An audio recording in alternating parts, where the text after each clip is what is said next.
자, 스토리 파이널 신강의 Q, 산화 환원 반응이 되겠습니다. 자, 산화 환원 반응은 물론 산소나 전자나 그리고 마지막으로 수소로서도 해석이 가능합니다만은 수능에서 제일 중요한 것은 바로 산화수를 우선적으로 판단, 계산해서 그들 주고받은 전자몰수가 동일한 전하량 보존의 순서를 가지고 계산한 이후에 그리고 반응물과 생성물질의 몰수가 같아야 되는 질량 보존의 순서를 가장 중시 여깁니다. 그래서 산화수가 증가하는 것 산화 반응으로서, 산화수가 감소하는 것 환원 반응으로서 정의를 내렸을 때, 이때 이와 같이 산화수 철의 경우를 봤더니 철 산화수 플러스 3에서 생성물에서 0이 되기 때문에 바로 산화수가 감소되어서 환원되었을 때, 그렇죠, 환원되면서 철 원자 1몰당 얻은 전자의 몰수가 3몰의 전자라고 얘기할 수 있게 되겠고요. 반면 탄소의 경우에 산화수가 플러스 2에서 플러스 4가 되기 때문에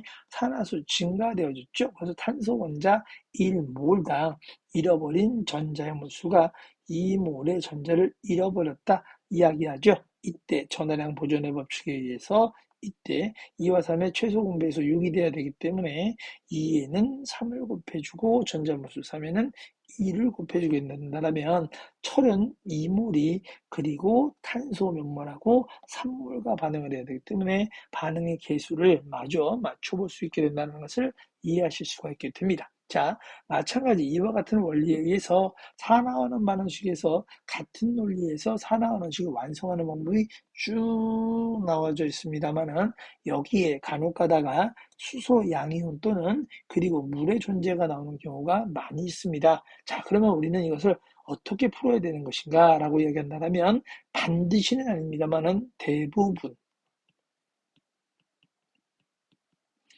산소를 물로 먼저 개수를 맞춰주시고요. 그 다음 수소 양이온으로 맞춰주는, 그렇죠, 순서를 지켜주신다라면 대부분의 산화환원식의 완성을 시켰을 때 조금은 유리한 부분이 있습니다. 물론 이례적으로 조금 다르게 문제가 나오는 경우도 있기 때문에 문제를 통해서 조금 더 다른 방법도 제시해 볼 수 있도록 하겠습니다. 자, 2023학년도 수능 14번 문제를 예시로 들어볼 수 있도록 하겠습니다. 14번 문제입니다. 그림은 금속 XY와 관련된 산화환원 반응에 대한 자료가 되겠습니다. 라고 나와져 있죠. 자, 화학 반응식이기 때문에 화학 반응식을 먼저 살펴보셔야 되겠는데요. 이때 주어진 자료값을 먼저 보시죠. 첫 번째는 식이 제시되기 때문에 실제 첫 번째 식은 큰 의미는 없고요. 두 번째 자료부터 한번 살펴볼 수 있도록 하겠습니다. 즉 Y N-1 양이온 3몰이 라고 나왔죠. 즉 3몰이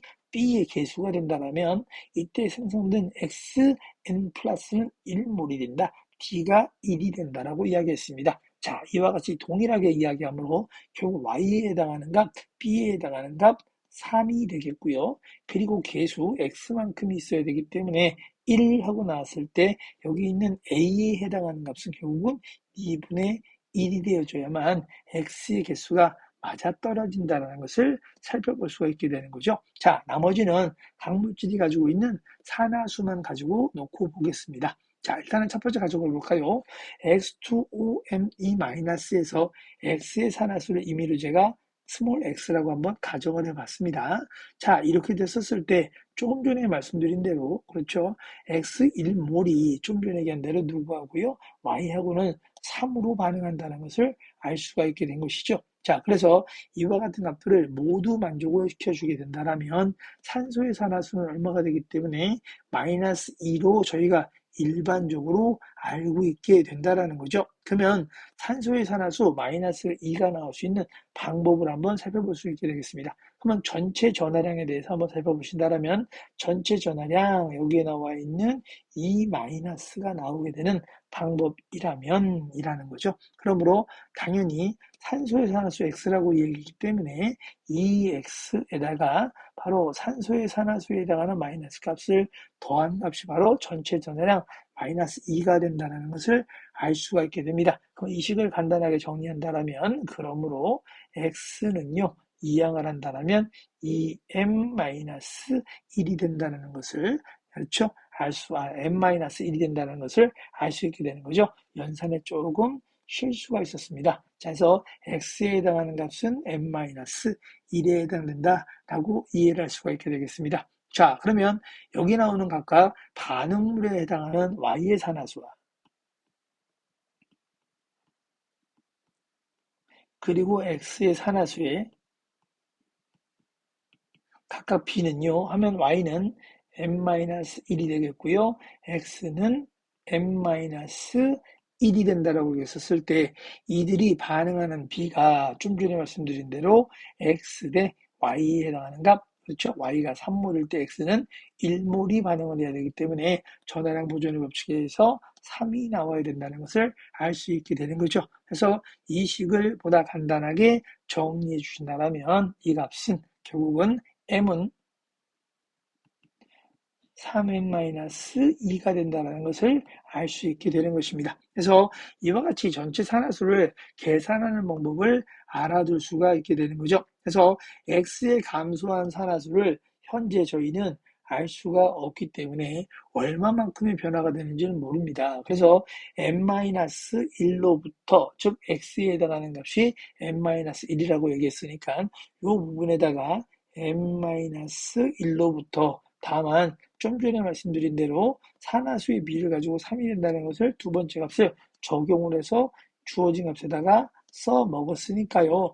주어진 데이터는 이제 식에 의존하는 수분이 없다라고 이야기할 수가 있게 되겠죠. 그래서 x가 산화수가 감소한 경우가 되겠습니다. 라고 해서요. 얼마만큼 임의 변수를 가진다라고 얘기한다면 첫 번째 반응 전에 있는 산화수 n-1에서부터 얼마만큼 줄어들어야 n이라는 산화수를 가지게 될까요? 모르니까요. 미지수 스몰 k로 놔보았습니다. 해서 이와 같은 값들을 가지고 다시 한번 정리한다면 k 값에 해당하는 값은 그렇죠? 다시 정리가 되는 것을 알 수 있게 되는 거죠. 그래서 여기 있는 거 각각 m에다가 3n-2 값을 집어넣게 된다면 이 값 k에 해당하는 값은 2n-3에 해당하는 공식을 하나 더 얻어낼 수가 있게 되는 거죠. 그러므로 전체 감소한 그렇죠. 산화수의 값들을 다시 한번 정리를 해볼 수가 있게 되는 거죠. 그래서 이와 같은 값들을 모두 정리해서 각각의 값들을 모두 정리해 본다면 첫 번째라고 이야기할 수 있습니다. 그래서 감소한 총 산화수는요, 결국은 2a 곱하기 2n-3에 해당된다는 값을 각각에다가 공식에 집어넣을 수가 있게 되는 것이고요. 자, 이게 바로 원작 x의 이야기라면 y의 경우에는 n-1에서 각각 n으로 증가되기 때문에 그렇죠. 이때 증가한 총 산화수를 저희는 b라고 이야기할 수가 있게 되는 것이죠. 그러면 요거 역시 마찬가지로 정리를 해보시면 바로 이와 같이 2a에다가 결국은 누구를요? 그렇죠. 2n-3을 곱한 값이 바로 b값이라고 이야기할 수가 있게 되겠습니다. 그죠? 그래서 이와 같은 값들을 다시 한번 정리를 해볼 수 있게 되는 거죠. 그래서 이들을 모두 다 정리하게 된다면 결국 이 식에서 얘기하는 m과 n 값을 연립방정식을 통해서 구해낼 수 있는 방법이 되겠습니다. 결국은 산화수를 올바르게 우선적으로 계산을 해서 이들 값을 가지고 전하량, 보존의 법칙을 주어진 공식으로 따라간다면 m값과 n값에 해당하는 값을 각각 구해서 문항을 구해볼 수가 있게 된다는 것을 파악을 할 수가 있게 되는 거죠. 그래서 이들 값들을 각각 전체적으로 구해 보았습니다. 그래서 이거 산화하는 반응이 가장 복잡한 문제인 듯 합니다만은 실제 원리는 동일하니까요. 잘 이용해 보시면 m값을 구하실 수 있게 될 것입니다. 이상 Q 산화하는 반응의 핵심 내용이었습니다.